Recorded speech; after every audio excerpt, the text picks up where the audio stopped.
Good evening, it's 6 o'clock, so it's time to begin the August Planning Commission meeting. First item under new business is application 23-16F.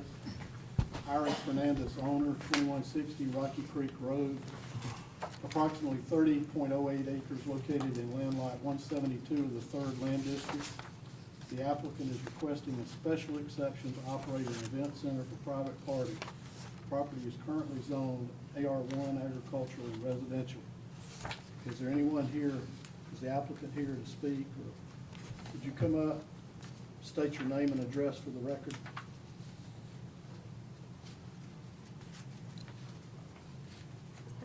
My name is Iris Hernandez, and my address is 2160 Rocky Creek Road. Could you speak up just a little louder, please? No, either. Iris Hernandez, and my address is 2160 Rocky Creek Road. Thank you. Okay, tell us a little bit about what all you're wanting to do, just in brief. Well, we bought the property a few years ago, and we just used it for recreational purposes for our family. And then when we did my sister's 15, we built a pavilion on it for our own party. And then we started having like our kids' parties and stuff like that. So we had a lot of guests that came over, and everybody started asking about having their events there, but we couldn't do that. We only had our family events, and we have a huge family. So I inquired about it. The first thing they told me I had to have was like I had to live on the property. We didn't have a house there, but now we do. So I basically want to be able to establish it as a business so I can work from home.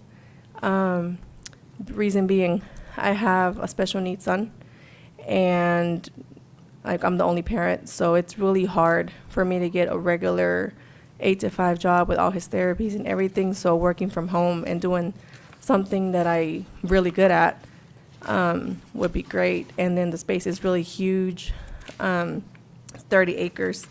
And we would also, if we're approved for this, we would actually close it out because it's just a pavilion right now.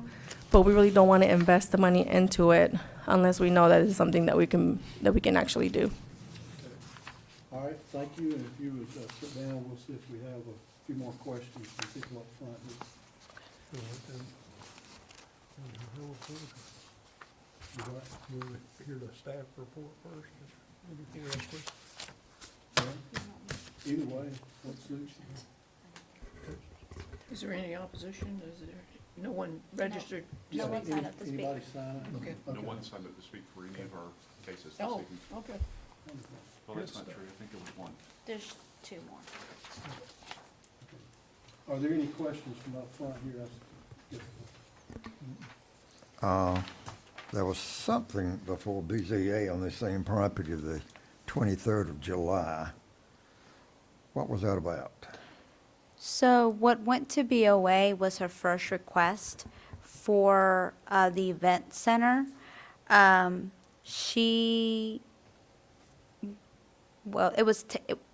requested us to table the case for staff to have time to look more in depth into the case. Because of the transition of directors and all, we finally got back to her, but by the time we brought the case back in, the law had changed to where special exemptions come to Planning Commission first and then Board of Commissioners and not Board of Appeals. So we just decided to start all over the process with you guys. All right, now she's also scheduled to go before the BZA on Thursday evening, right? No, sir, so the variance would be heard today as well. The variance was posted for special exemption and variance today. So if it's a combo application, it goes to Planning Commission and then Board of Commissioners. That's not what it says on the sign that's out there in front of the house. There's a sign, okay. It says the 30th, 29th maybe, 29th to 30th, but it does not say today. Okay.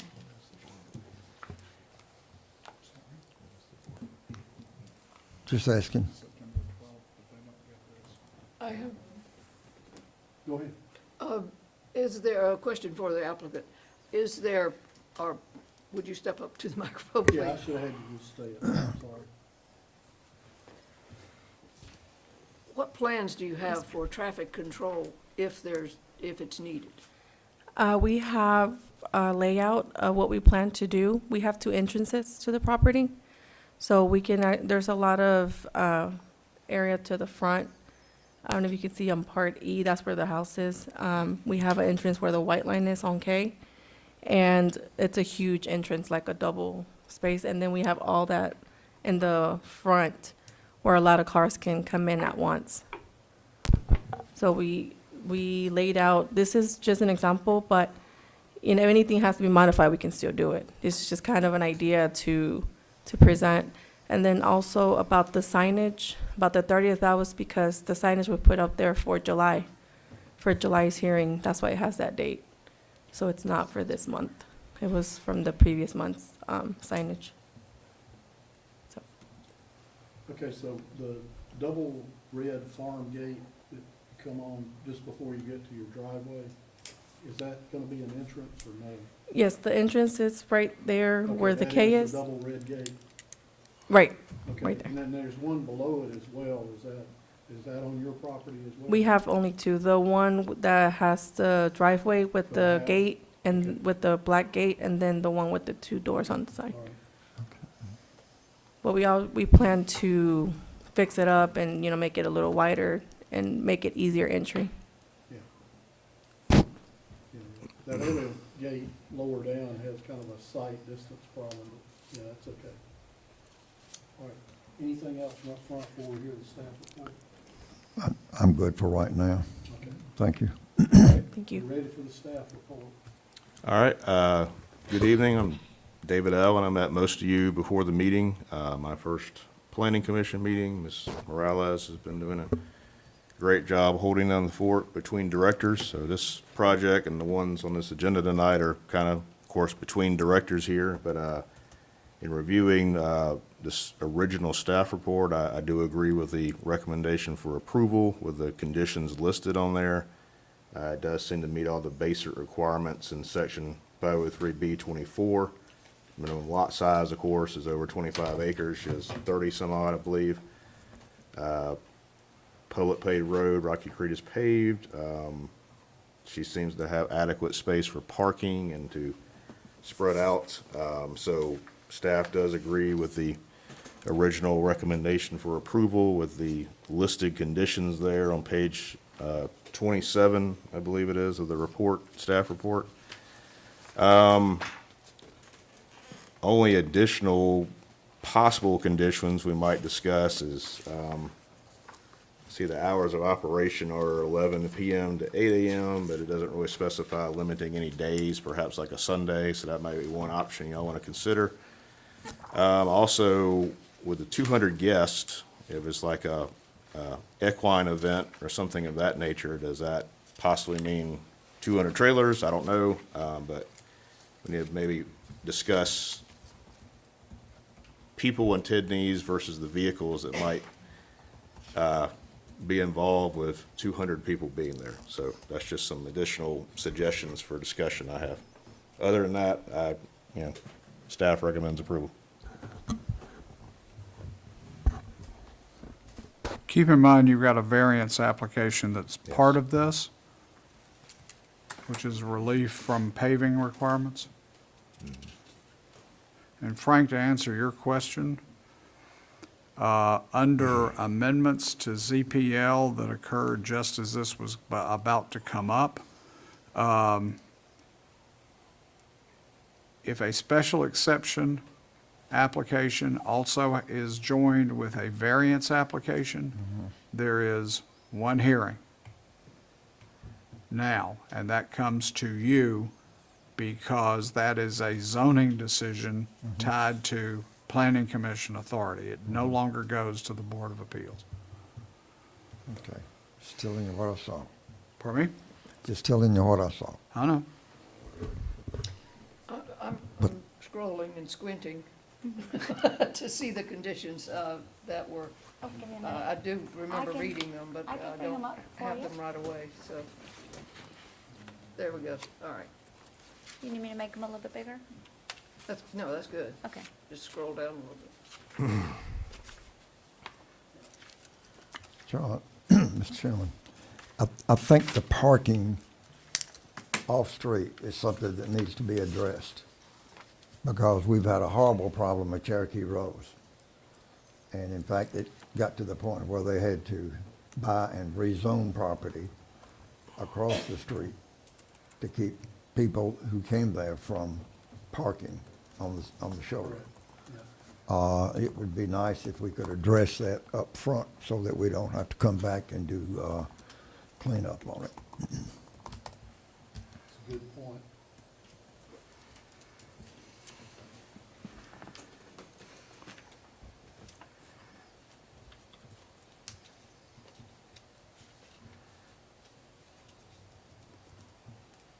I think the issue for me is, right now, what size are you proposing for your parking lot to be?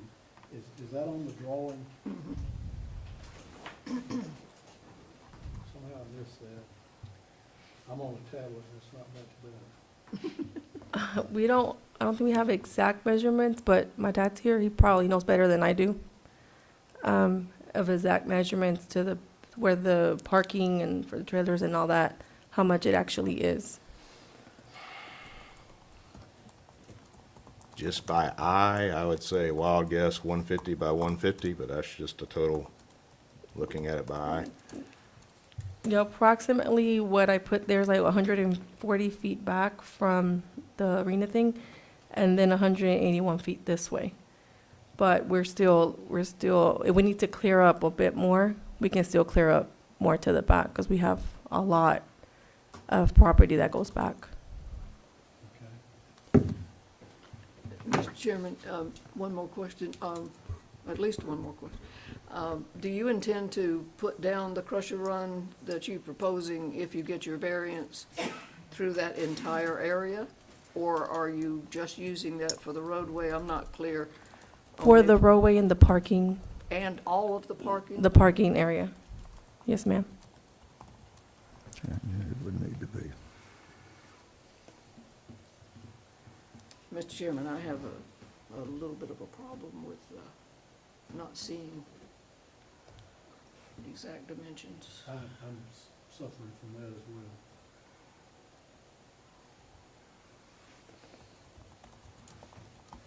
In the, looking over the conditions here.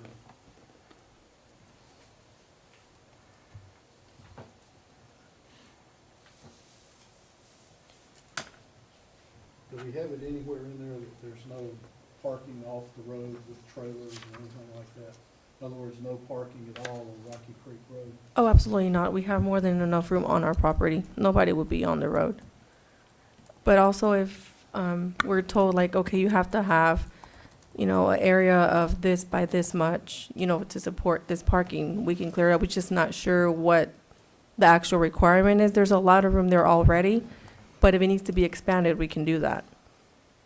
Okay, the other question I had, when I came out there, I could only pull up on your apron there in front of your gate, kind of look down in there. It looked like it was pretty flat back in there.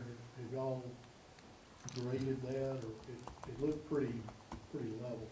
It is pretty level. When we were building the arena thing, everything got leveled out.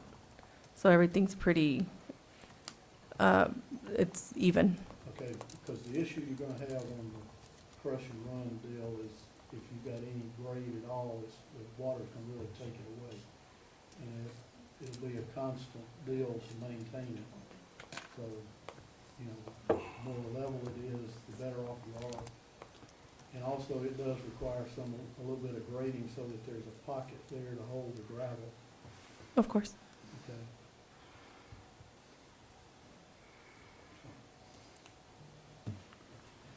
Could we go back down to where we could see the Conditions. conditions? Was there something in there about properly maintaining or something, the crusher room? I saw something. It was tied in, I believe, with the approval condition for the variance itself. Yeah. That was the only approval condition for the variance portion of it. Yeah, I do see that. Crush gotta be maintained. It's actually Crusher Run. If we can change the word from crash to crush. Yeah.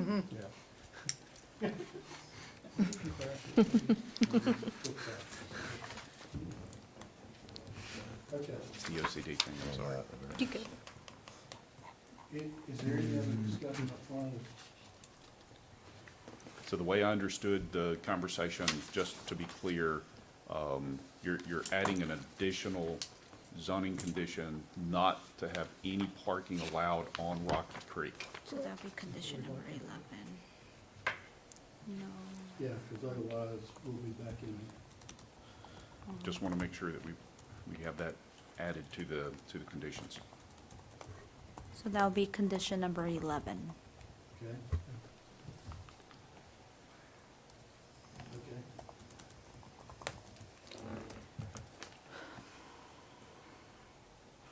I would like to suggest also that I really have a problem with that kind of, if there's going to be 200 or more vehicles, that there should be some control of the traffic somehow or another generated by that, even though it's in the property and well beyond the property.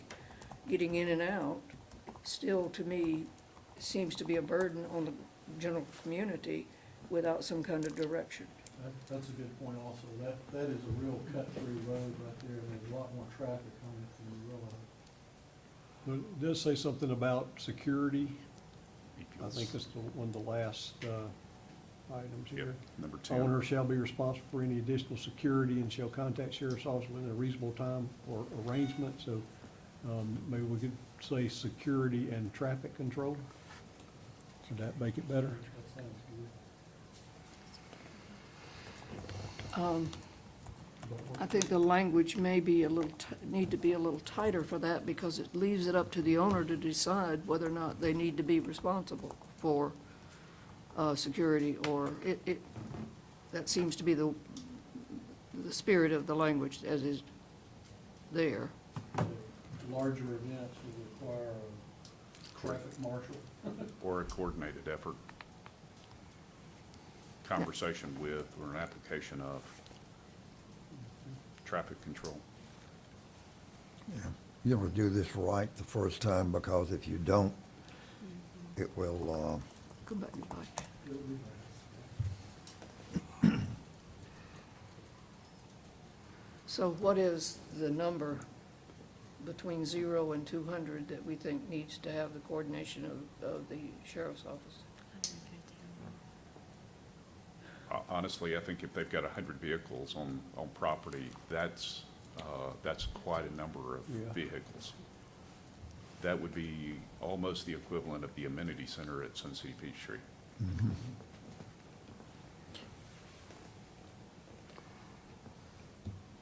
And especially if you've got equestrian trailers that are pulling in and out from that location, you may have some additional requirements for controlling traffic. And I would hope that the construction of that driveway would be sufficient to carry the weight and have a proper culvert that would carry the drainage at the road as well. Perhaps an added condition while we're on Rocky Creek of, let's say events are out there and they're fine, but we have a bad rainstorm and all, probably the owner should be responsible for getting the mud off Rocky Creek Road in the event of a bad rainstorm. Or should be at least active in the cleanup. The thing I was curious about is if they're gonna have trucks and trailers and such, I think they're gonna need to have a A-cell, D-cell lane to, and I know that's kind of a, Yeah, it's, that road is really busy yeah, at times. that may be too, obviously, cost prohibitive. I don't. well, I would think, David, that's the call they have to make.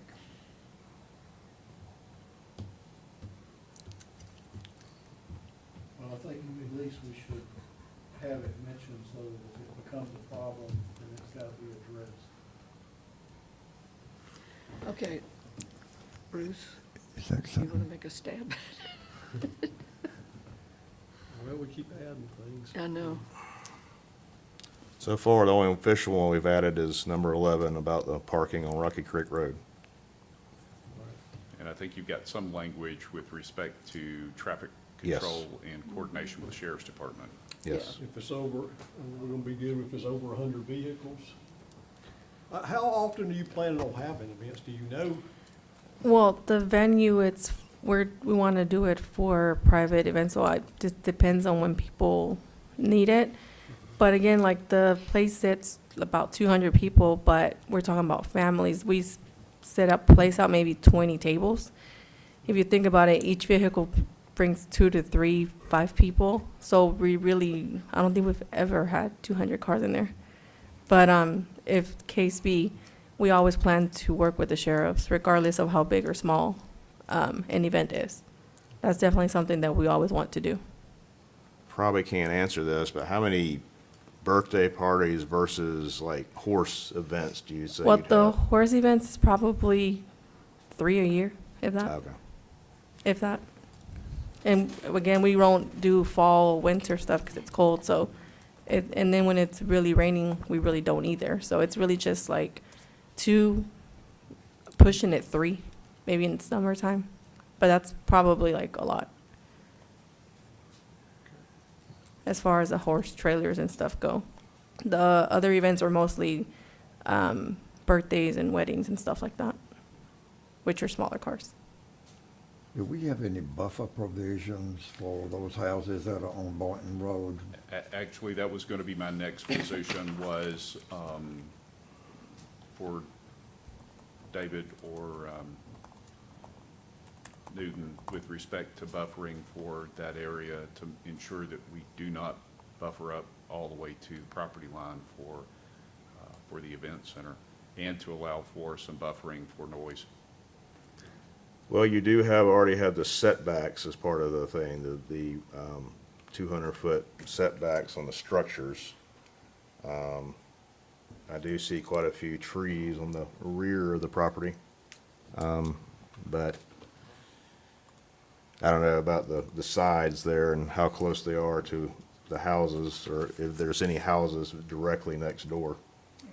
Just to maintain the buffering as is allowed by code for the zoning. So you've got 15 feet at the rear and 20 feet or 25 at the side. Yeah, they got a good amount, is either showing there on the monitor, a really good amount of tree cover from what I see on the back especially. And hopefully they don't clear cut that, but there's some trees in the front, a little bit of scattering on the sides. So.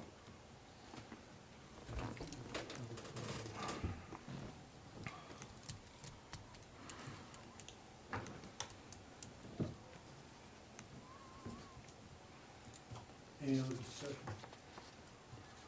Not I entertained. would, excuse me, I would like to amend number 10, if you can put the condition back on there, please. Recommend that the owner shall be responsible for coordinating with the sheriff's office for additional security and traffic control.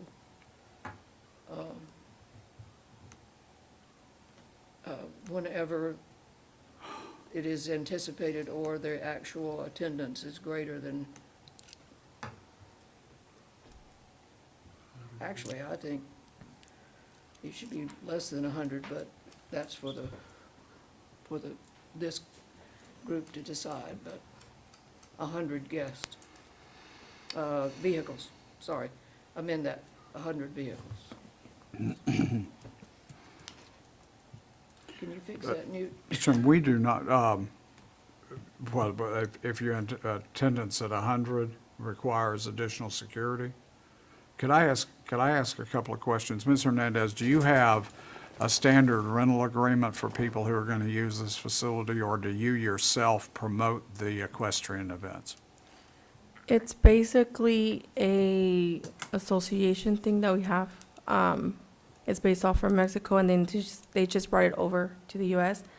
So there's teams all down in the southeast area. So we have people that visit us from Tennessee, North Carolina, So who is organizing the event? us. It's just that we go to their houses sometimes ourselves with my sister's team. It's a synchronized writing team. So it's like an extracurricular thing that the girls do. So we visit them and then they visit us and then we have competitions, but those are done at established, state arenas that we go nationally and things like that. Okay. If an injury occurs, who has the insurance for the event? Or do you require insurance for the event? We don't, but everybody kind of is responsible for their selves.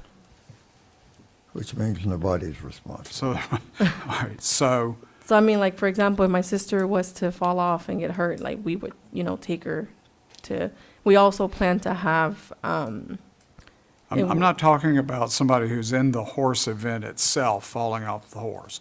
I'm talking about if, for example, you had a fight to break out among your participants. All right? And the allegation was you did not provide sufficient security to have prevented that. Who is responsible? well, I guess I would say me, since it's my property. Okay? All right? I mean, if there's an insurance requirement, I could also do that, so there's no Alright. issues with that. That's why I wanted to know everything that I needed to have in order, to have this, because I want to do everything like the right way. But if I need to have some kind of insurance, maybe per event, or, just have it the whole year, I can definitely speak to my agent and establish something for that. However, I always plan to have enough security. So You never know. there is no organized entity No, that sir. conducts these events? No, these are just our private events. Okay. And I'm talking about the equestrian events. I'm not talking about a birthday party. Right.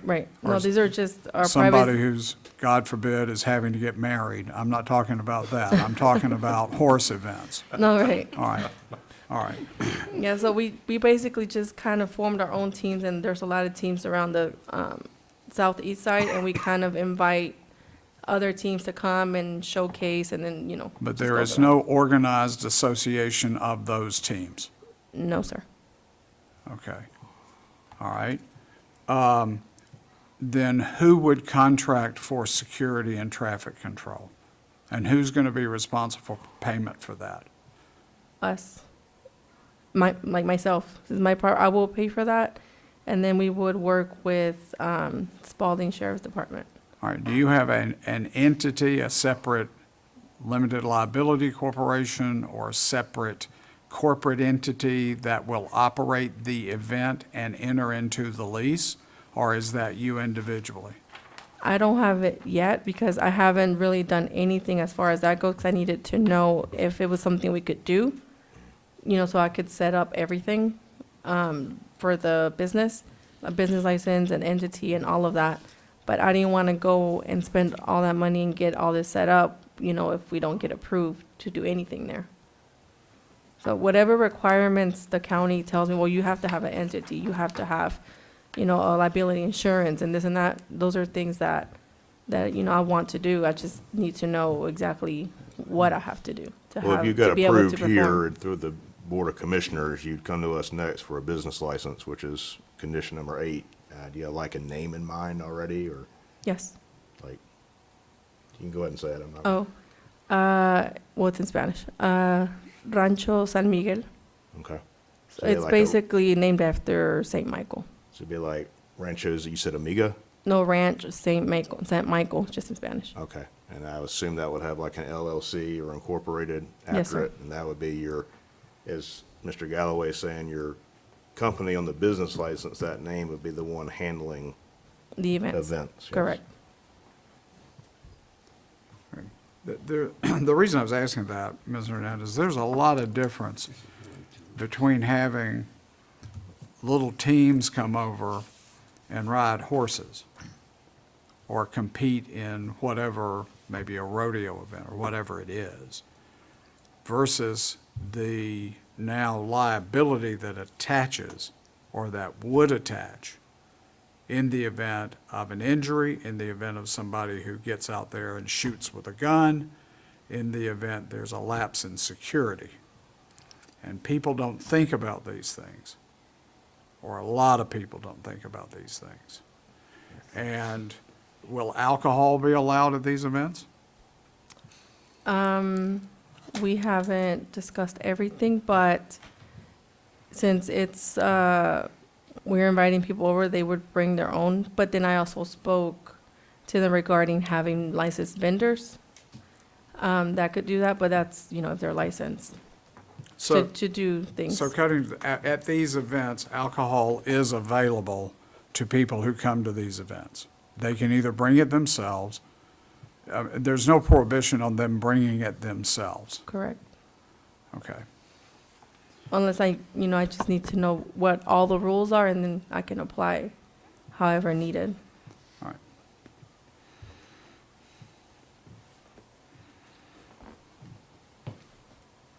And as far as the security, apart from working with the sheriff's department, we're also doing like a private security to have, on site, apart from the sheriff's department.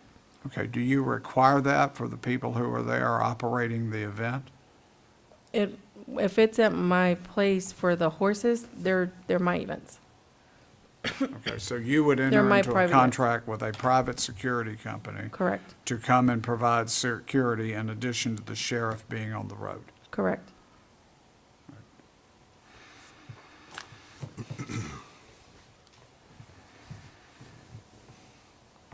Okay. All right, Newton, I need guidance here. Are we just gonna go ahead and deal with the application itself and then come back to the variance, or do we want to go ahead and discuss the variance itself? Well, we basically consolidated these into one hearing, which is what the statute now requires, but John, you're gonna have to vote separately on each application. All right. And the criteria for each is different, so, but that's within your discretion and the information you've been given in the staff report.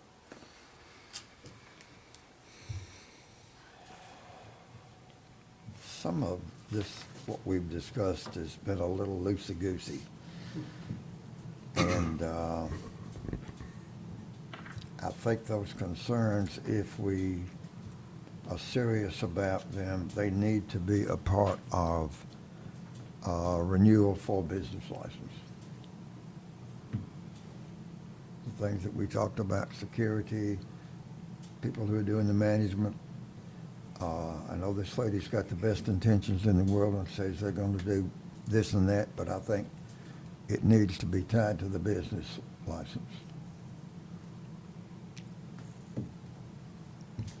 Would that be? I'm sorry, Frank, I didn't hear all of that. I said, I think the things that we have the concerns about that aren't in existence right now.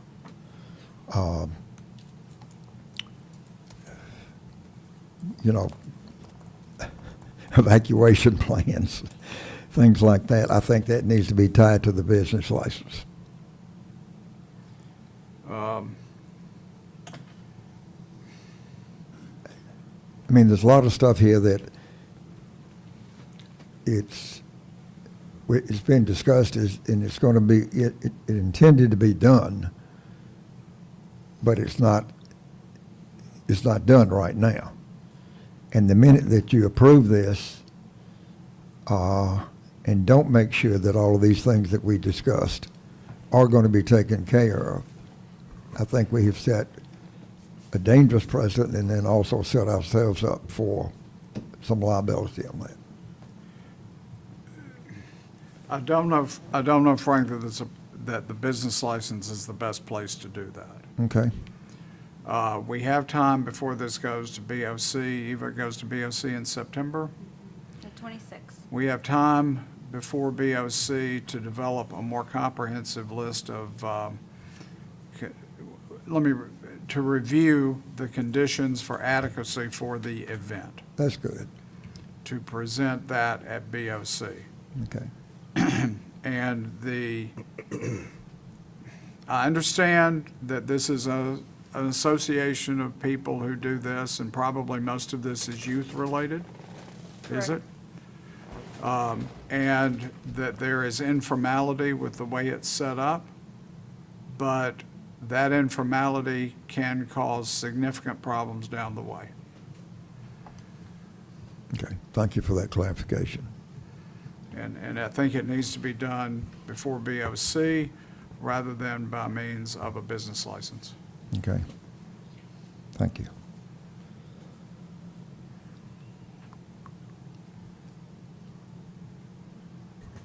How do we add that as another point there? As we vote on this, we're understanding that the Board of Commissioners is gonna fine tune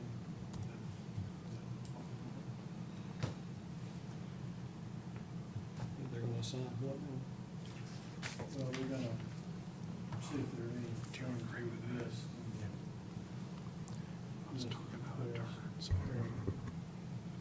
Mr. Chairman, I think I could offer a suggestion. We will certainly, if y'all recommend this for approval, between now and the commissioners meeting, get with Ms. Hernandez about clarifying a few of these things, size of the parking, evacuation plan, whatever, for that meeting, because they're certainly going to ask the same questions, so we'll be prepared for that. If you want to, I don't know, I don't know if it's a approval condition, but PC asking the staff to clarify certain issues that were raised.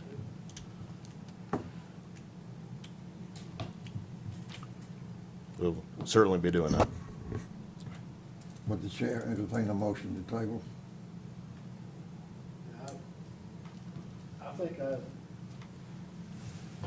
be more inclined to just table it.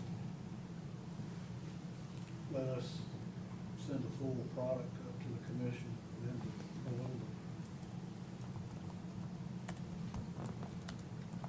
Just a point of clarification, if something is not acted on by the planning commission and is tabled, does it even go to the board of commissioners? that No, month? it would come back here next month again.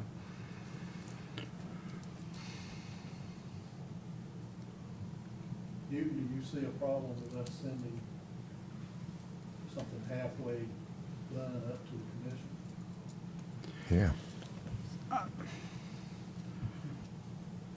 Now, my advice would be, if you're concerned that the conditions may be what you would call halfway, that we would be better served to get them full way here before it goes up. But I want to tell Ms. Hernandez, that there are many things that can happen in these event facilities. And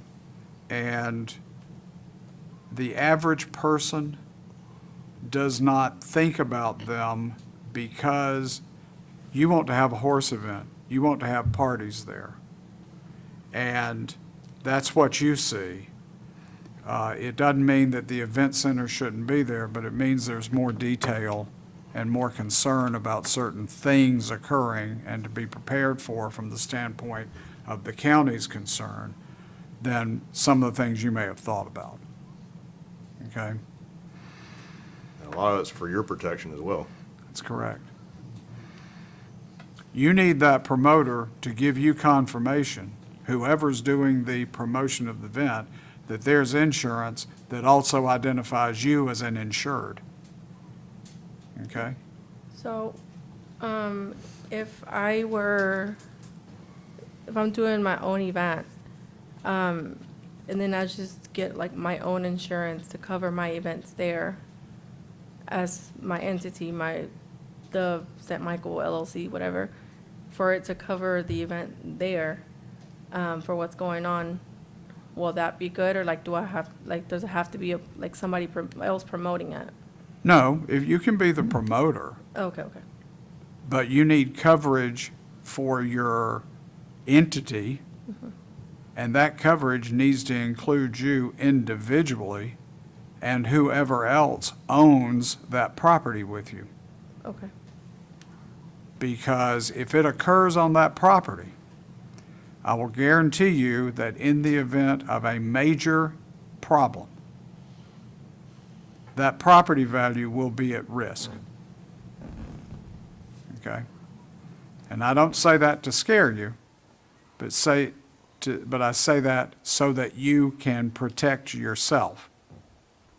Enjoy the event, but protect yourself. Okay, thank you. So I know it's gonna slow you up a little bit, but better safe than sorry, I think. Okay, so am I gonna get like another hearing, or we're gonna? Yeah, we will, Need a motion and a we'll second. need a motion to table it, we'll table it, work it out, it'll come back to us, we'll vote on it again, and then it'll be sent forward to the commission. Okay. So moved. So I have a motion from Frank to table, we have a second. I'll second it. Second, those in favor signify by raising your right hand.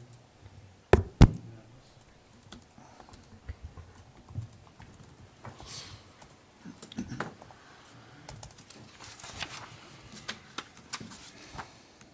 Okay, at this point, can we go ahead and consider the variance and get that out of the way, or do we need to wait?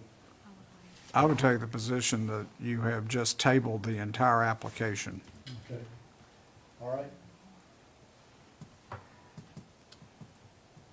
Because the variance only exists if you have approved the special exception. all right. Next item on the agenda is application 24-30S, David and Donald Youngberg, owner 99 East Mount Zion Road, approximately 2.25 acres, located in land lot 29 of the First Land District. The applicant is requesting a special exception to place a manufactured home on the property. We have someone here to speak. We have the applicant, and then we have two people who have signed up, Mr. Chair. Okay.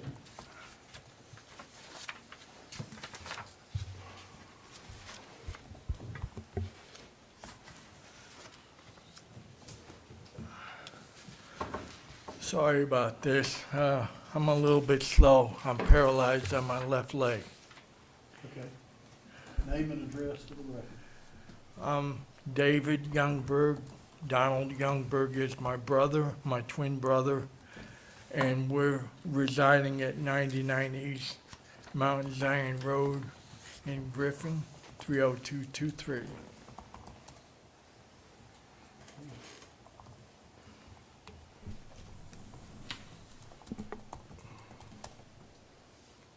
Are you living in the little metal roofed building behind the? No, my brother and we actually live in a motel right here on the expressway ever since the 1st of June when I moved down here from up north.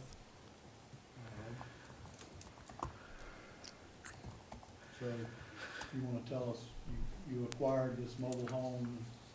Yes, I did. My brother and we acquired the double-wide mobile home to set it up on the property, which we did originally. My brother came into the county here and got paperwork and everything for us to go over. And he came down and seen one of the ladies upstairs, and he got the paperwork from them before I got here in June from up north, where I was moving down here from.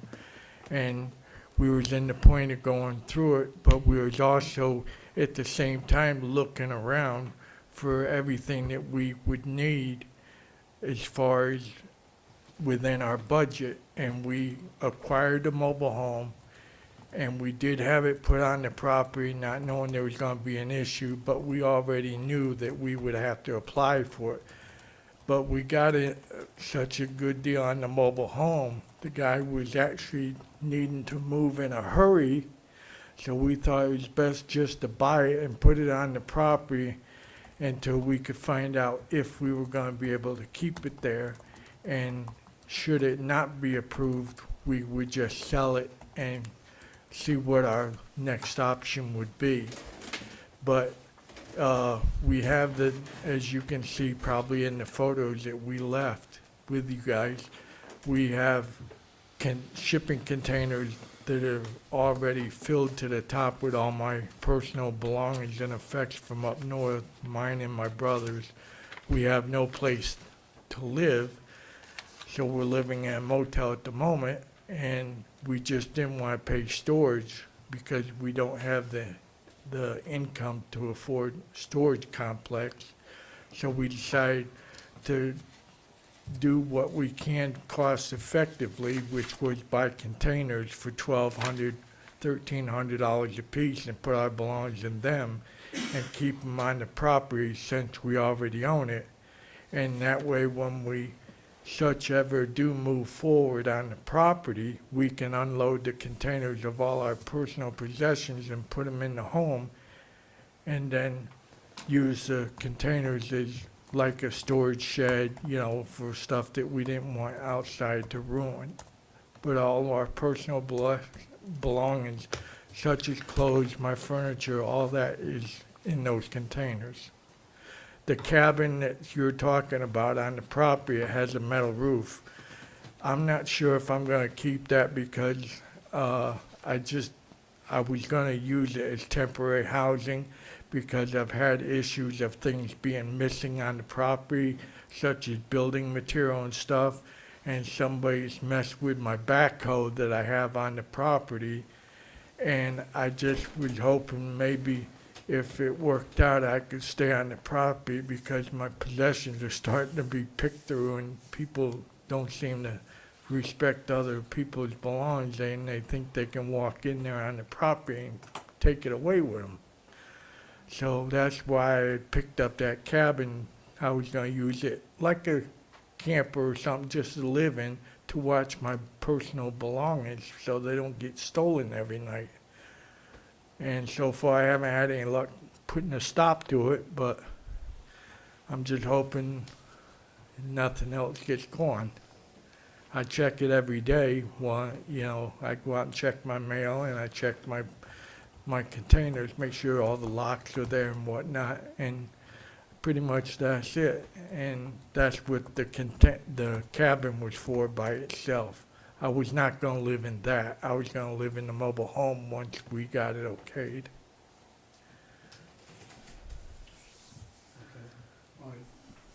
Any of you guys have a question? So I have one. So as far as the mobile home you were talking about, or actually you were talking about the one that's out there in pieces now, you aren't talking about like bringing in a actual mobile home to live in temporarily or something? Yes, I would probably see if my brother and I could scrounge up enough and get like a little travel trailer. Right. A motor home, like a Yes, sir. 30-footer. Right. And we would live in the bunk bed and the bed in the back, so I could watch my belongings, because people are coming in there, and I'm handicapped. I don't have but $300-400 a month coming in, and people are just taking my belongings, and I'm having a hard time holding on to what I got left. Right. People just seem to think that they can walk in there and they make their living off of my stuff, and I'm struggling to keep an eye on it, but without me being able to have my ability to live there, I can't really watch items firsthand. But my mobile home that's on the property, yes, it is not mounted together yet. Right. It's just sitting on the property, and depending on what happens with the decision here, it'll either have to be moved if it's turned down, and if it's approved, maybe I could get some kind of temporary housing, so when the building material comes in, I could watch it and the rest of my belongings in containers, so they don't start disappear again. Right. Okay.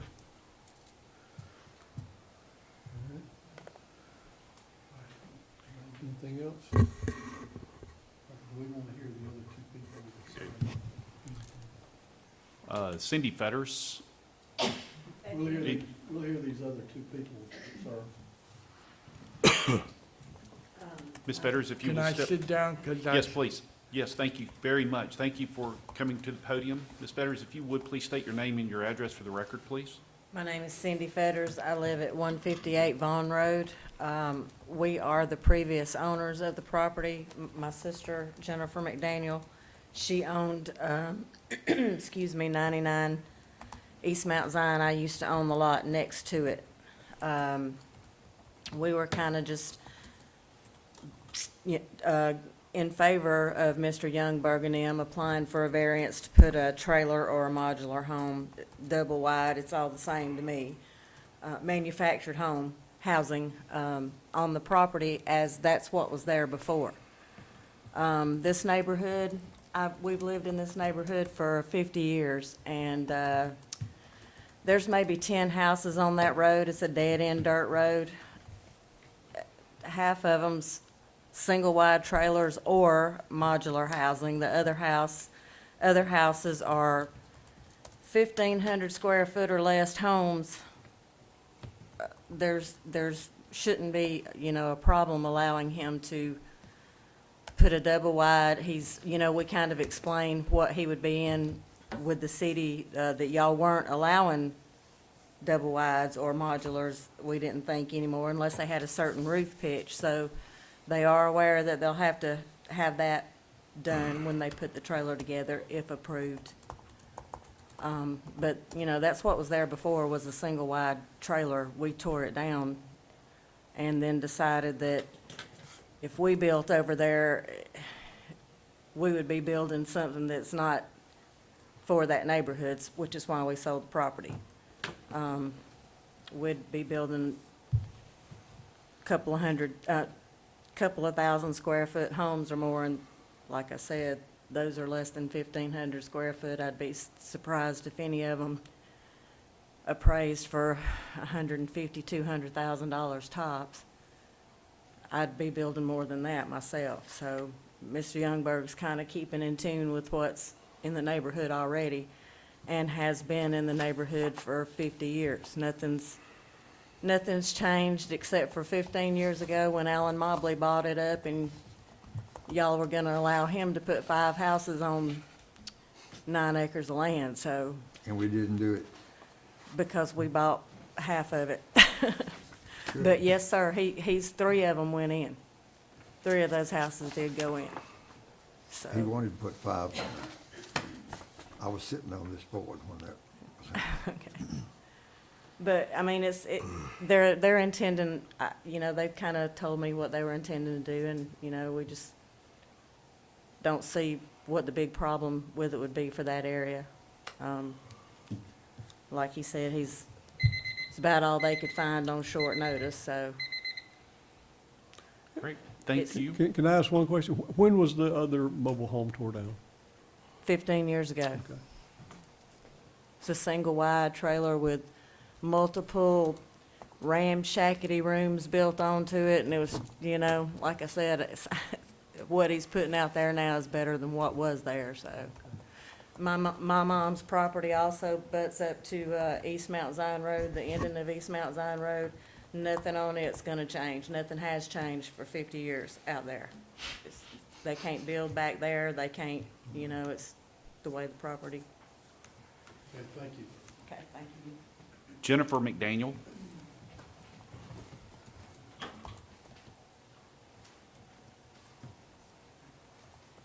Jennifer McDaniel, 158 Vaughn Road.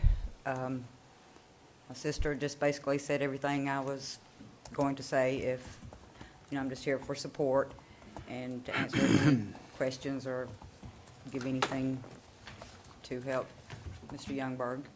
He bought the property from me. My husband started work out of state, and we were going to build a house there. And the opportunity came for us to sell him the property, so we decided to do that, and that was basically it. Thank you. All right, thank you. Any questions for these people up here? If not, we'll go ahead with the staff report. Okay. Again, this is one of those between director ones, staff report, original from July. was a recommendation of approval with the following conditions. Applicant will need to update the roof pitch within 90 days to the approval of the special exception. 2, building permits are to be applied for within 15 days of approval. The special exception will be required to pay double the fees. 3, requirements set forth by section 203 S, D through G. Talks about the piers and footings, curtain wall, axles, so on and so forth, attached ports that are required to be put on this house. That was the original staff report. I did send y'all, as the board, some additional comments, yesterday, I believe. I do sympathize with the young birds, certainly, especially if they were told wrong by the person they purchased the house from or who moved it there. And I certainly do not want to be Ebenezer Scrooge, but I do have some serious concerns about the condition of the property as it is now and the condition of that trailer. Not saying they would not meet the approval conditions, but he just said with a limited income of $300 or $400 a month, I believe he said, would they be able to make the roof pitch right, put in footings, curtain walls, things of that nature? So I don't know, these are just some serious concerns I have to go along with the original report.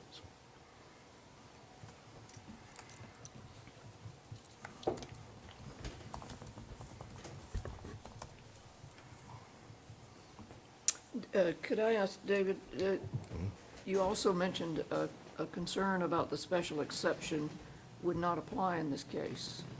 No, I said if he was to, he did not go that route.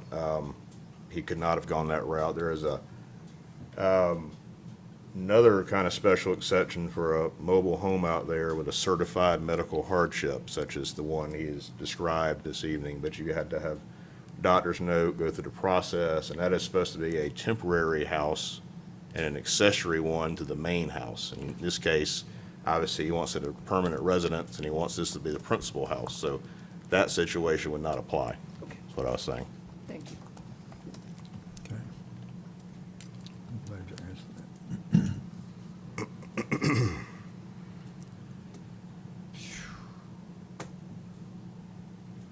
It's complicated.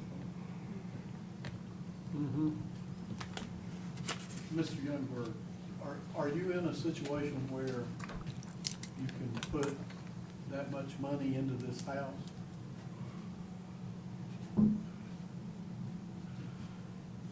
Yes, as far as doing, if you go out to the property now versus what it looked like when I took it over in June, it was all grown up.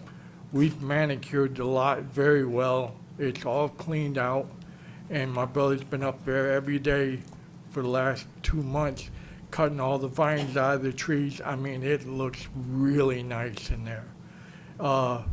As far as doing any work on the property, I have money put back for that, but as far as my living expense, I have that for handicap, plus I do have a little bit of savings, but I do have money set back to do anything on the property that I need to, so I can live there.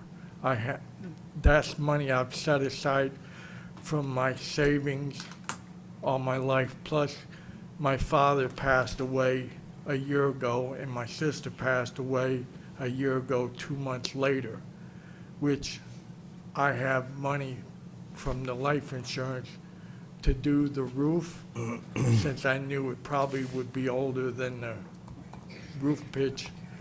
I knew I was gonna have to put a metal roof on it. The gentleman did say, he said, I would suggest put a roof on it once the double wide is put together, because he said they only get separated very few times, and most of the issues are with the joint when you put the homes together. And I did tell him that I planned on, as well as the zoning meeting here, I did tell Ella that I was gonna put a new roof on it regardless, because I don't wanna put the home together and have any issues. I was gonna put a metal roof on it.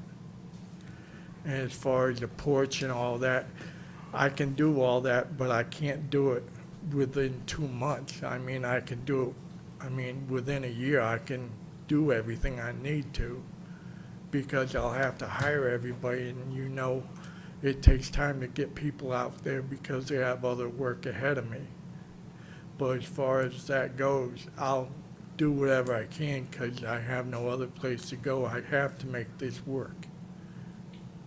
Okay, you understand beyond the roof, there's quite a bit of underpinning work that has to be done so that it can be secure. Yes, I used to live in multiple Okay. mobile homes. I know you have to have vinyl skirting around it to block the view from under the home so you don't see the piers, block piers.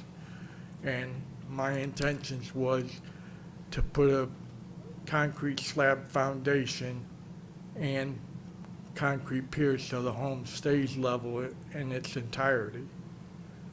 And then once I get the home secured solidly on the foundation, on concrete so it doesn't move, then I know I can levelly put on the skirting. It won't be crooked. I can do all that. And I can also install the roof and everything as I go. But I will tell you honestly, I cannot do it in, 2 months. I just don't. Sure. I would have to I hire went a, out there this morning, I agree, you can't do it in 2 months. but naturally, within a year, you'll see quite a difference.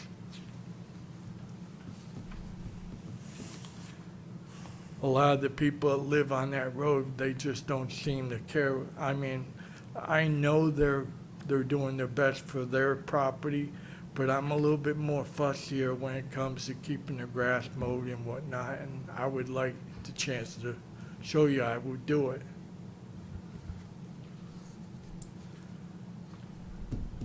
My brother, my twin brother, who also is on the application and owns the property with me, he works nights for Amazon, so, that's the reason why he's not here. He would do what I can't do during the day, and I would run errands and stuff, and he does all the labor work.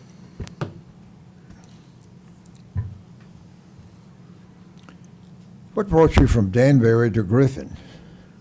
My father passed away, and my sister passed away 2 months later. And where were they? They were in Connecticut. I had moved to Connecticut to keep my mother's wish. She wanted somebody to take care of my father.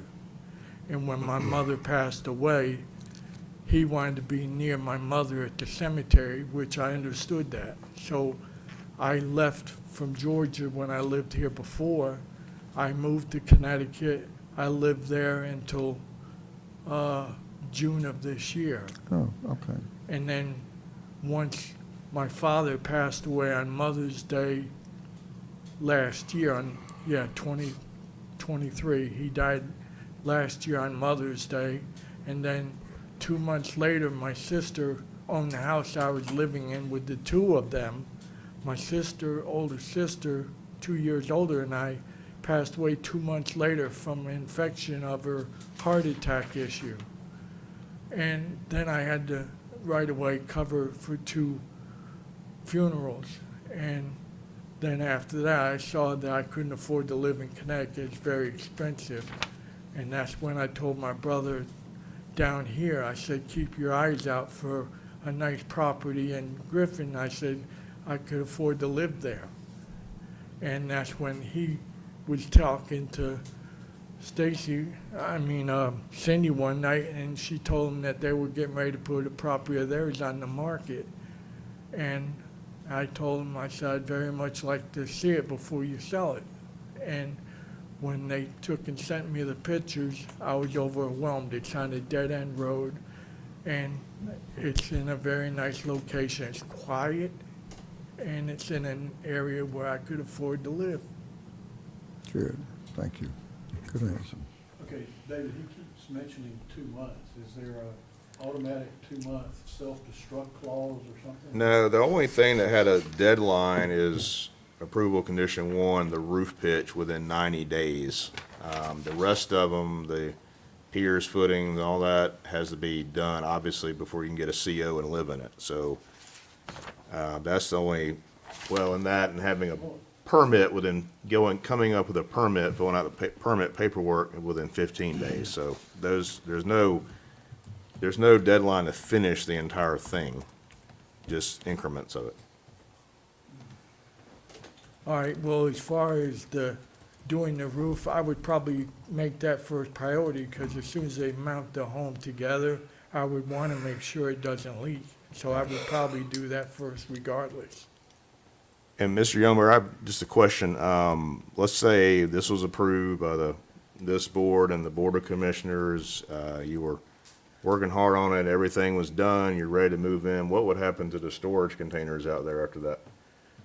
Well, my brother and I had thought maybe we have still an acre of the property behind us, and it's heavily wooded. We wanted to maybe put a road into the very back and put them side by side in the dense part of the property so they couldn't be seen, and maybe use one or two of them for storage, because I do have a backhoe and an old tractor truck that I'm restoring, and I would like to be able to house them in it. Do you have enough money maybe to build a pole barn or something of that nature? Well, yes, it would be open, and maybe, I don't think they'll fit inside the containers, but the parts, when I do the restoration, I would want stored inside. The problem is that we really don't allow long-term usage of storage of those metal containers. You All can do right, it well- while you're building on the house and so forth, but I believe that's what you're working towards, isn't it, Dave? Yes. All right, well, then I would probably, knowing that, like you're talking about, I would probably just go ahead and, as soon as I get the home So, mounted together and I could live in the house and all my belongings are inside and they're empty, then I would probably go ahead and move them, sell them off. okay. Because that was just something I was just gonna hang on to, but if they're gonna be an issue for the county, then I'll probably get rid of them.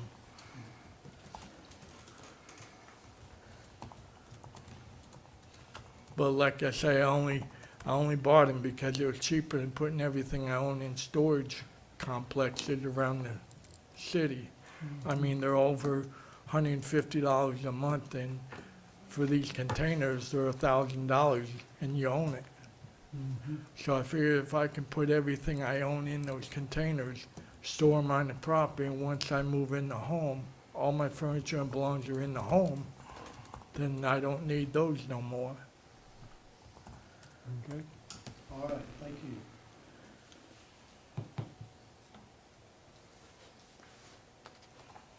All right, commissioners, I went out there today and looked it over, and this is just my opinion. If he follows through and puts the roof on it per what the regulation says, properly anchors it, puts the skirting, his property would be a vast improvement to the other modular properties that are there. And I don't think it would hurt anybody's property values at all on that road. That's just my opinion. And, seems like to me, you know, he says he has the funds and he wants to try and, you know.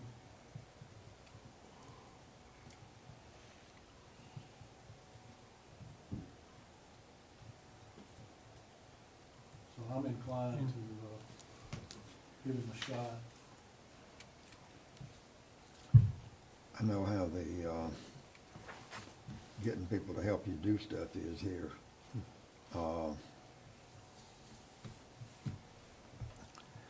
If we could give him, I'd be hard pressed to say I'd get something done like that done in 4 months.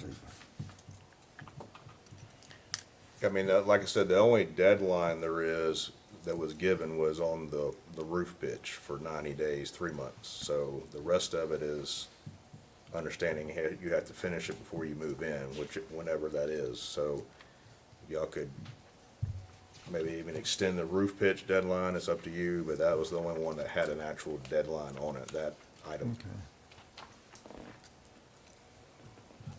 Would y'all consider giving him 4 months on that? I would. Sure. Okay. So 120 days? Yes, sir.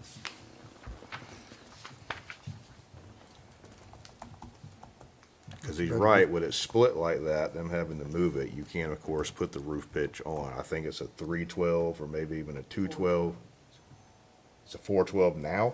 No, it's a 312. Right, it's gotta go to a 412, Gotta be a but you 412. can't do it until you put the pieces together and then you start it, yes.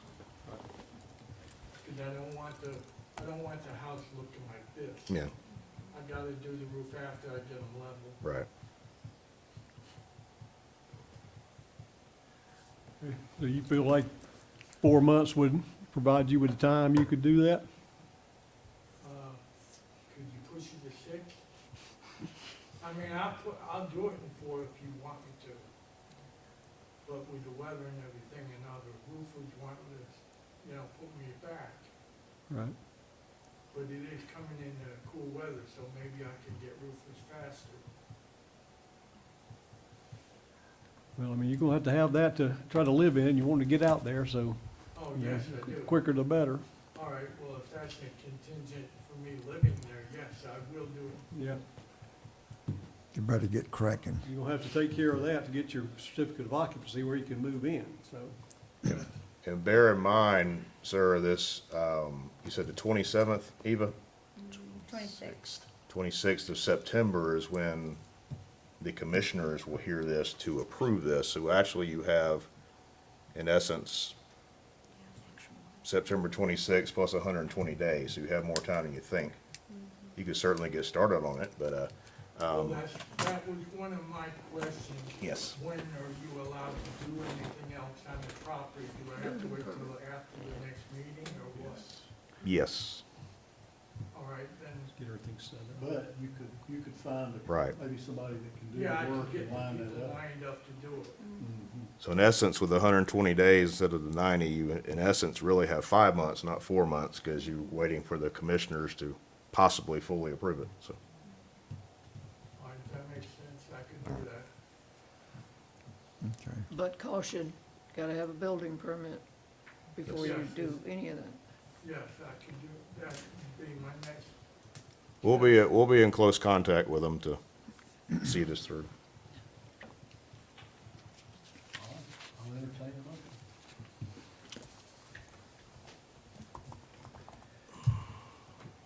All right, based on that, we'll, go ahead and amend the time frame for the roof from 90 days to 120 days.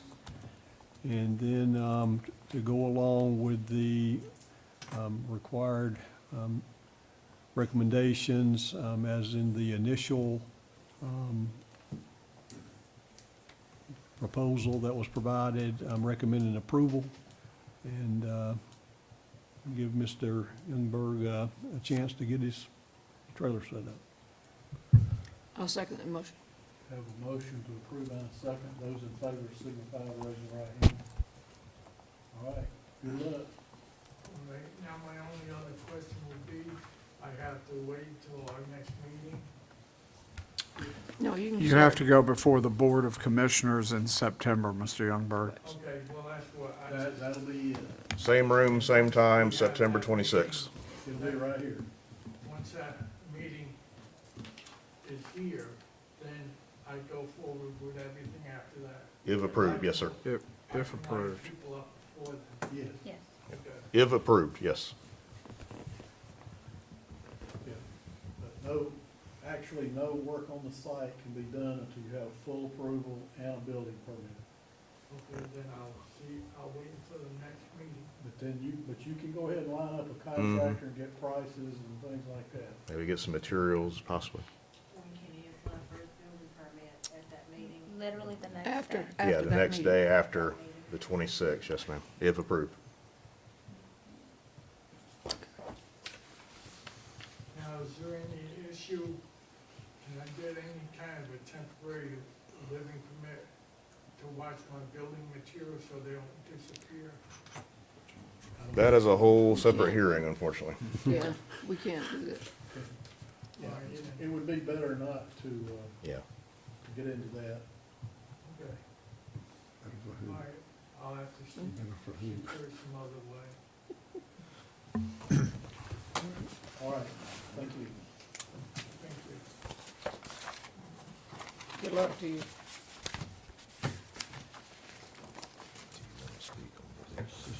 Okay, next item on the agenda.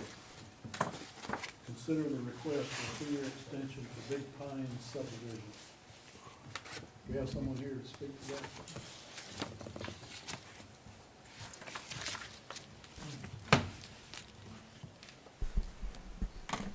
Hello, can y'all hear me okay? Good evening, my name is Brian McCraney.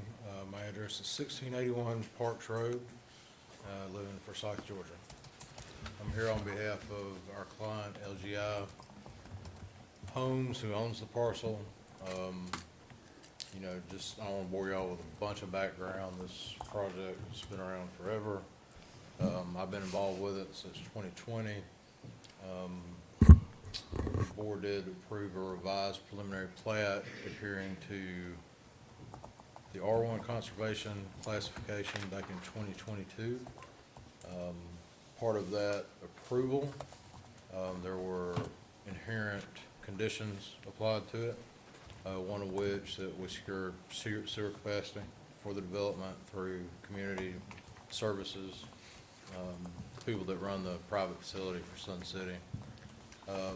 Coordination for that actually began well before we submitted for the revised plan approval in 22. But once we received that, started on that course, actually submitted land disturbance plans to the county, and was halted when we met with them in December of 22, and we were told 5 years for any sewer capacity. So it stalled, and unbeknownst to me, client reached out back in February and said, you know, guess who I got a call from? So talks started up. I believe there's been conversations between community services and the county on expanding the service area. I'm not privy to that. But as such, we wanted to go ahead and produce a formal extension so that we could continue to try and work through this sewer capacity thing. And if it vets out, possibly move forward with you know, land disturbance permits going forward, but I mean, that's still a possibility, right? That we gotta get the sewer capacity first. So. Okay.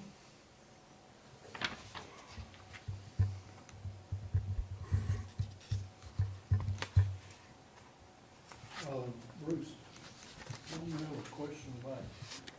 Yeah, I just had a little clarification that I was hoping Newton Mike could help me out with. I know at the last time this was extended, there were additional stipulations and requirements applied at that time. And I don't know if maybe I had just missed something along the way. We just want to be sure that the wording was correct on that. I did go back and look, and it looked like it was almost verbatim to what was previously acted on. But I know when this was going on and initial approvals and everything, and we went through quite a bit discussing it being a conservation subdivision, as based on our guidelines and so forth. But then in those last conditions that were put together, it talked about a country club, community or something along those lines. Was that the correct terminology, or was it still supposed to be a conservation? I wasn't sure where it changed from a conservation subdivision to a country club community. My understanding, hold on a minute, Bruce, let me check.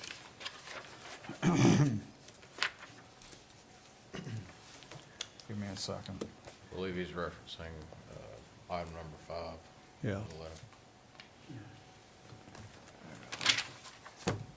That's the wrong file. I'm sorry. Give me a second. Steve, I think it's on y'all's, staff report down there under, say, item 5 of this conditions. Oops, there. Yeah. Country club theme design criteria. I just wasn't sure where that came from. I think at one time, there was sort of an overlay between country club and conservation. I'm sorry, my folks pulled the wrong file for me, so I apologize. This property has been the subject of significant development issues not tied to this LGI. But if you remember, it was put into litigation, it was settled coming out of litigation.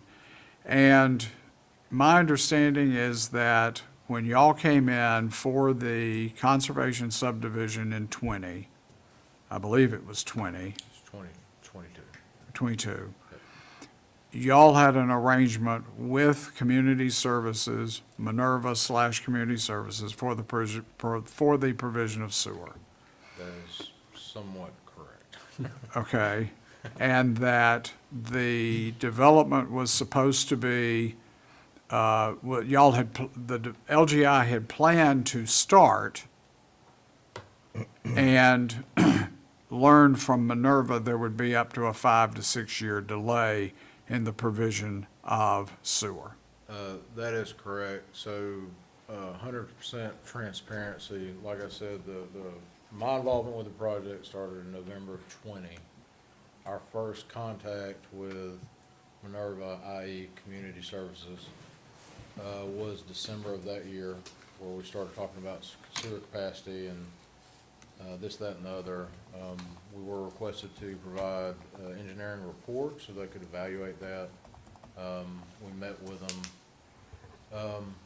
There's been several, and I mean, Newton, you helped us back in 22, and you might not remember all this, but we looked at several site iterations for our client and finally fell back on the fact of all the legal issues tied to it and dropped back to the 247 lots, said, okay, we're going to stick with the R1 conservation. In April of 2020, Minerva did tell us that they could accommodate us for sewer. Okay, it was a handshake agreement, nothing in writing. April of when, 20? 2020. This was April 2020. You know, 100% candid, you know, our client that bought the property didn't properly do their due diligence, right? So the legal formalities and all that stuff. Anyways, we're here where we're at now. I think there's an ability to move forward with it, with the plan that was approved in 2022. That is, if we can establish and acquire the letter for sewer capacity. When this came up in February, we have had back and forth, myself, LGI, and Minerva Community Services since then about the, and again, I'm not privy to it, some agreement with the county about expanding the reach of the service area. Our hopes was to get that letter in hand prior to submitting for the extension, but just hasn't happened. So, you know, I've got several correspondence and emails. The last one was from July 11th. But yeah, I mean, that's in a nutshell what we're requesting. And even as part of the settlement agreement of the litigation, sewer was anticipated or was a requirement for this to develop coming from Community Services. That is correct. All right. So the bottom line to this is this development depends upon sewer from Community Services as a condition of its approval and is also settlement of a case dating from 2006. And that is beyond your control now. Would agree with that statement. All right. So the question, yet we have approved this development and it was, I believe it was modified into a conservation subdivision, was it not? Because the Hockett's, when it was Big Pines, had a plan. LGI did a modest revision to that plan, if I recall correctly. Is that correct? So the plans that, I believe were originally approved did fall under the R1 conservation. Yes, that's correct. The first iteration of engineering that we performed on the project was bid out, and it was not feasible. That's when they came back to us, and we did several other site iterations, none of which were presented to planning, right, except for the revised 247, that still fell under the R1 conservation. The numbers of lots didn't change, you just, they played with the location of the lots and the infrastructure. Yes, essentially, and in our opinion, I know there was some correspondence between us and staff members about the number of extensions on this. You know, and I just want to throw this out there, kind of in our opinion, I mean, does still fall under the same criteria, but the plan that was presented and approved in 2022 does differ from what was originally approved in, I thought it was 08, but 06. It could have been 08, I know, and it's been, I know it's been years. But the bottom line to it is, this is the first request for renewal or extension of the preliminary plat that was approved as part of the conservation subdivision in 22. Yes, sir, that is Okay. correct. And the conservation subdivision in 22 was a modification of the layout and the design that had been approved and litigated back 15 years ago, before Yeah, that. I mean, I don't know if modification is the correct term. It is a vastly different plan, but it was refined to help out with costs and lessen the impact on the property. We pulled roads away from the streams. There's two big streams running through the property, to cut down on grading, among several other things. But yeah, the modification, as you call it, was done to preserve more of the land. There's floodplain running through there too. The railroad up north, so. Oh, yeah. Yes, this is the first extension request on that. And, you know, the goal for us would be to secure the sewer capacity first and foremost, which has been a timing issue, to say the least, so. And we have a provision in the subdivision regs, that's Appendix A, Section, hold on a minute, 404F.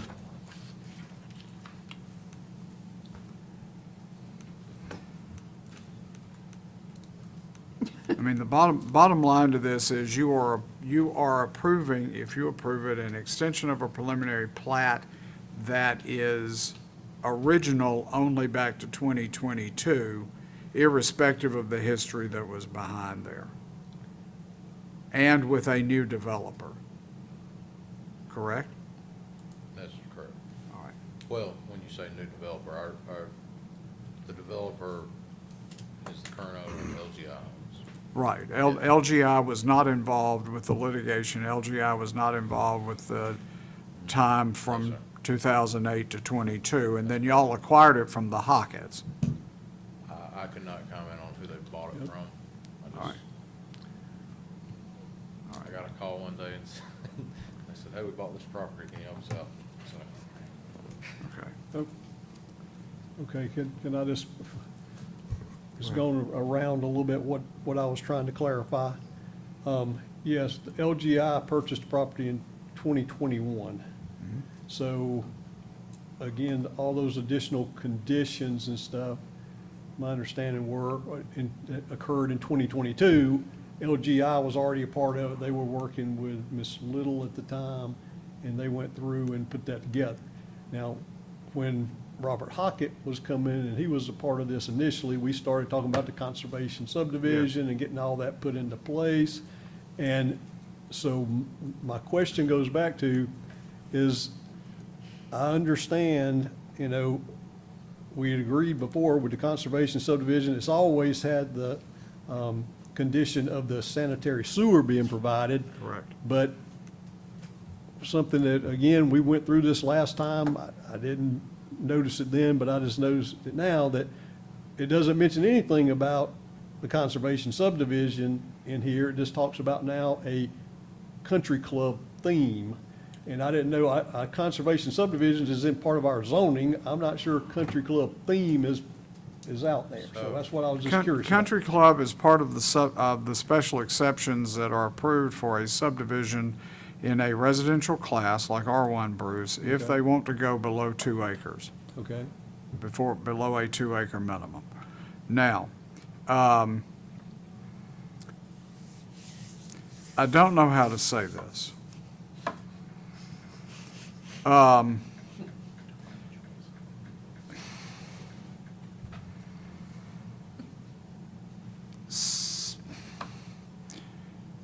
Some folks on our staff may have used conservation subdivision and a special exception subdivision synonymously without necessary misrepresentative intent because they didn't understand the distinction. well, All right? So the bottom line is, these, irrespective of what it is, there's a huge amount of green space preserved, there are enhanced buffers along the streams, and the infrastructure was revised to eliminate impact on those in '22. Isn't that correct? That is correct. In All right. addition to bringing back that impact, we also met with property owners as part of the approval process. I think we added a 100-foot buffer along the southern edge. And to comment on the clarification on the country club theme, I'm not like super well versed in y'all's code. I could do some research, but I thought it was more for the architectural. The way Kelly applied it, it was architectural, Yeah. that's correct. And she fused the two, all right? But the bottom line is, whatever she called it, the plat approval is a separate issue. And plat was approved the preliminary plat was approved in '22. And in fact, if you take the position that that was a new preliminary plat, we have a provision that authorizes extensions up until, for example, this is in F2, upon written notice from the subdivider, the period of preliminary plat approval may be automatically extended for another period of 2 years. All right. And then after that, it becomes tighter. Now, but this is going to be a problem in the event, for y'all, going forward, in the event the sewer issue and capacity at community services is not resolved. And if Minerva is not going to be providing sewer to them for a period of 5 to 6 more years, you will be back before us again. But the way I see it, it is not, this is an issue at which LGI is not at fault for failure to develop under the preliminary plat because we tied it to sewer, and now sewer is not available for several more years. okay. I just want to make sure before we acted on it, that was as far as that wording and stuff, we were clear, and that I there needed to will- be a further adjustment to that. I will get the correct file and report back to y'all on exactly what she did. Okay. But like I say, I know it was what was voted on last time, and so I think we're good to I'll move pull it and forward. see, and I apologize, they have inadvertently pulled the wrong file. Okay, Well, I can tell you, our client's intentions, if we can, get the sewer capacity thing work out, is gonna be to adhere to the R1 conservation plan that was presented in 22. And that's what we designed it to, was the R1 conservation, Okay. All right. regardless of what's in. Yeah. Okay. I'm good. All right. Consider a motion for the extension. I'll make a motion to extend based on the staff's recommendations. Conditional approval. We have a second. I'll second that. Second by Mr. Harris. Those in favor signify by raising your right hand. 2 more years of lingering death, I guess. Right. Well, thank y'all so much for hearing us out. The good news is it also didn't involve an overlay district that was not understood. Sorry. All right. Next item on the agenda is to consider approving the minutes for the June 25th meeting.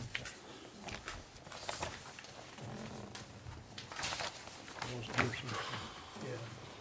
I can't make that one. I glanced over them, they seem most of, okay. One hears. So I'm hesitant to make a so motion. it's over in local, well, thank you. Myself, yeah. It was Go- just the go two of ahead. you. Nick was here, but. So can we approve it with 2 votes? I can vote, I just can't make a motion. Right. I don't feel like I can make a motion because I'm, I move to approve the minutes, Frank. Got a second. Those in favor, signify by raising your right hand. All right. Well, let's put David on the spot. Been here a good time now, so let's hear his report. Yes, I came here last Monday, August 19th. Time flies when you're having Yeah, fun, really. doesn't it? Yes. Obviously, I have a lot of catching up to do. I'm working with Eva and the rest of the staff to do that, but I'm looking forward to working with you guys on land use issues and just enjoy meeting you. Any of the commissioners got anything to complain about?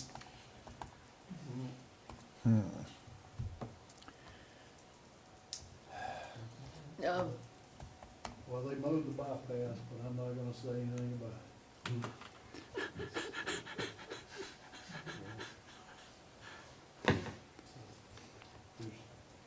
There's no other complaints, we'll adjourn. So moved, okay. David, tell us a little bit about yourself, if you don't mind. Okay, I live in Pike County. Okay, we got another David in the audience too. Is there something we need to be doing for you, David? no, he's, I'm just here to observe. Good show. Uh, Thank you. Live in Pike County. Worked in, as far as government zoning,